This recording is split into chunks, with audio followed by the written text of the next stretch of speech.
everyone, আজকে আপনাদের শিয়ালদা প্ল্যাটফর্মে এসেছি। আমি শিয়ালদা প্ল্যাটফর্মে দেখাবো কিভাবে দোকানগুলো সাফ হয়ে গেছে, মুছে গেছে। আপনাদের দেখাচ্ছি, দেখুন দেখুন সাইডে দেখতে পাচ্ছেন না, এই সাইডটায় পুরো ঘাস ছিল, এখানে ঘাসের উপরে দোকানগুলো ছিল।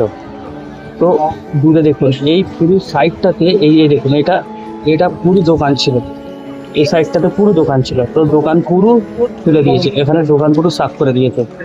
পাবলিক সব আসা যাওয়া করছে, এখানে দোকান প্রচুর ছিল।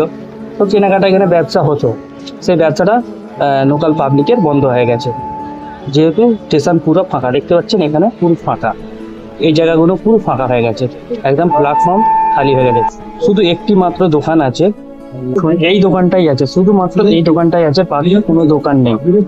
সেই দোকানটা বাদে বাকি পুরো দোকান সাফা হয়ে গেছে, হয়তো সেই দোকানটাও খুলে দিতে পারে। একটিও দোকান নেই, পুরো দোকান মুছে সাফ করে দিয়েছে। নতুন সরকার এসছে বলে নিয়মটা লাগু করেছে। এবার আপনারা বলুন সরকার যেটা করেছে সেটা ঠিক করেছে কি ভুল করেছে, আপনারা কমেন্ট সেকশনে রাখুন।